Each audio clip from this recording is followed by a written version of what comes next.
Mbote nabino soto yo bosepelaka na www.cleboa.com. Nalobi nabino makambo yo le na bamino ke 2016 il y a de feu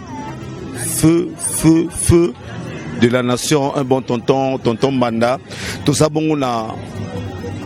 makambo ya UNC oyo président national Vital Kamerhe alobaka boyoka kiango ki note aiza na membre na moko ya UNC Tojan et afo akufaki na nini mais opposition komi uni na moni pendeko mbozi wa mbozi moto mochali ye pa ye matanga ndeko boni mawa pasi bizoli omiso toye kolela ndeko Tojan yaza lingomba ya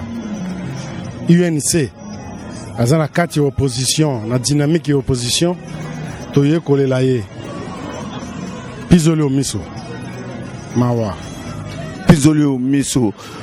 Yona Tojan oyena compte ya parti politique opposition ou bien oye banaki pena Tojan na ebie na lolenge mibale ya liboso tozali bato ya mboka epai moko etuka moko ya mboka bato bazali na lien sociologique bondeko ya makila eza na ye ya mibale azali moto opposition pe azali acteur activiste monene ya politique na kati opposition yango toyei awa na bandalungu wana moto na moto esika epai kani commandé elongwa maison communale commandé maison funèbre commande maison funèbre pona nini samedi dimanche kobanda vendredi samedi dimanche mikolo misato na Kinshasa commandé mikolo ya matanga elongwa mikolo ya weekend ezalaka tokensele kinkole maluku kisantu mais lelo weekend na Kisasa bandeko baza na mikili misusu base Kisasa kala bayeba weekend na Kisasa commandé weekend ya matanga mboka ekoma na biso matanga na bokoko na biso soki bato bazali kokufa mingi bakumu bakovandisa mokonzi na mboka bakotuna ye tata likambo nini kolia bato koloka kindokeleki bato baza kokufa ezali interpellation toza kosala na Kabila ça ne va pas des morts en cascade na RDC kuna na Goma Bukavu ba Rwandais bazoboma ba Ugandais bazoboma awa na Kisasa poison koleisa ba politicien poison awa na Kisasa ba policier ba soda na bango o ba uta ya Rwanda balati bango uniforme awa koboma bato epai poison epai koboma bato epai phénomène kuluna awa na Kisasa il ne fait plus bon vivre à Kinshasa. Oyo tolobaka Kisasa kiese te Kisasa koma kiadi Kisasa koma kiadi ezasu kiese te et c'est très grave, c'est malheureux. Awa bandalungwa omoni awa na moto soki cameraman akoko talisa ala kisaba chapiteau près de 20 corps exposés ici à Bandalungwa. Donc toutes les communes de Kinshasa ezali kaka na ba matanga boye Kisasa ndenge koma soki ya solo mboka ekokozala lisusu na molongo Kabila za moto a démissionné. Ce n'est pas normal. Toi un chef batu bazako kufa na mboka na yo butu moi tu es là, ça ne te préoccupe pas, tu ne te poses pas la question mboka na ngai batu bazako kufa butu moi pona nini dialogue ezako convoqué si a convoqué dialogue pour savoir pourquoi il y a autant de morts à Kinshasa. Raison de dialogue. Kabila benga dialogue pona komtuna. Pona nini batu bazako kufa ebele bona mboka na ngai. Vendredi, samedi, dimanche et quand Mikola ba matanga na Kisasa. Et ce n'est pas, c'est le cadet des soucis à Kabila. Le cadet de ses soucis. Yena batoné à PPRD. Mais c'est vrai. Bamoni bato bakomi loka banzinzi bakufi bapese bakufi, c'est pas leur problème. Leur problème base à un pouvoir. Et comme si ça ne suffisait pas, balobi baluka manda mosusu bakozwa yango te na lobi na bango do bakozwa yango te nana lobi na oke bazoluka manda mosusu. Mais Kabila atindi bato tala atindi Kalev atindi Kalev patron ya NER atindi Kimbuta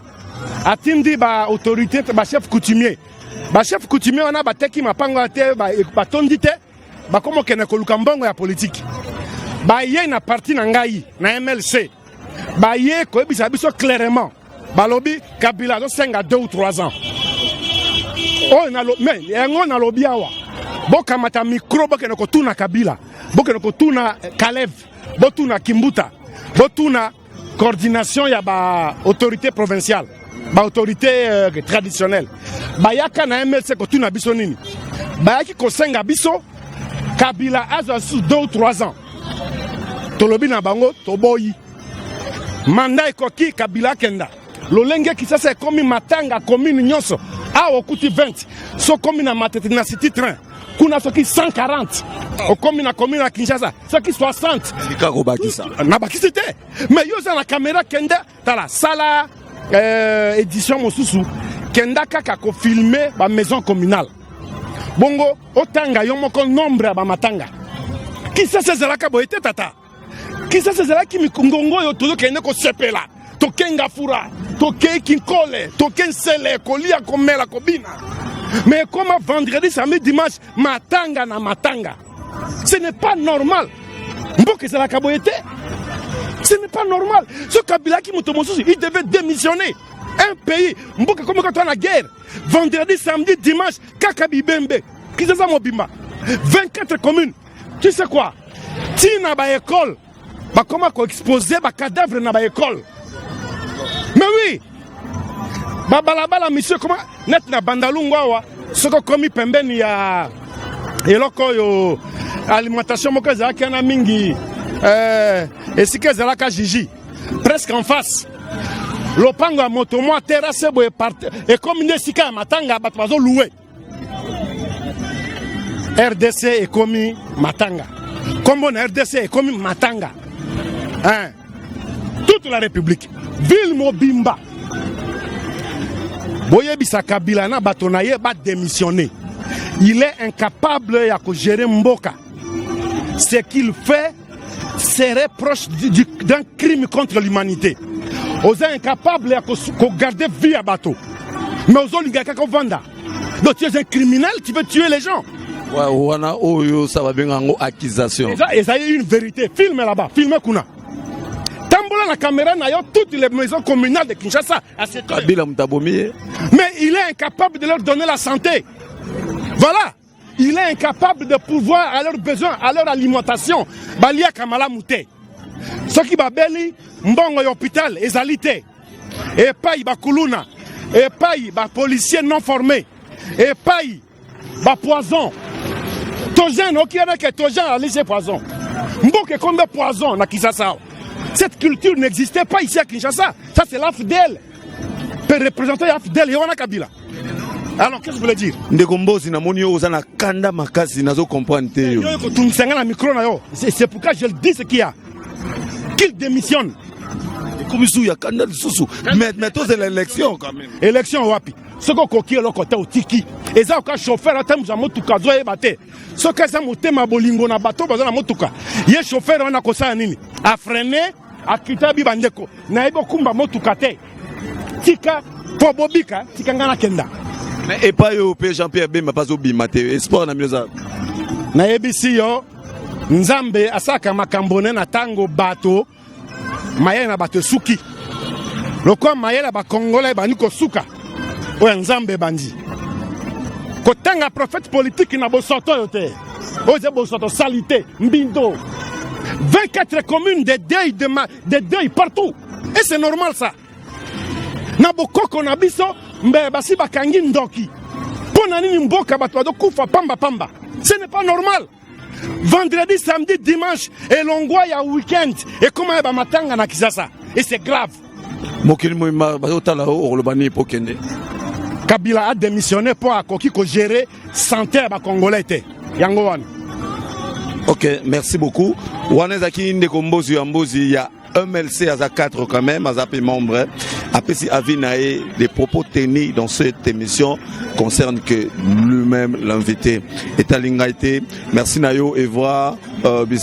Bisango l'homme à la Porsche Cayenne, merci Nayo, Mima Wetu, Beladinganga, merci Nayo Pimbiaka. Pour ça, mi peme nanga Eva liquide merci Nayo muto na mona ming soki Nathalie na moni ki note aza Eric Kitoko le vrai de la nation merci Nayo otomanda Julian ou R Kamel Julie Mekatol tellement boza Kitoko tukute na welande Kitoko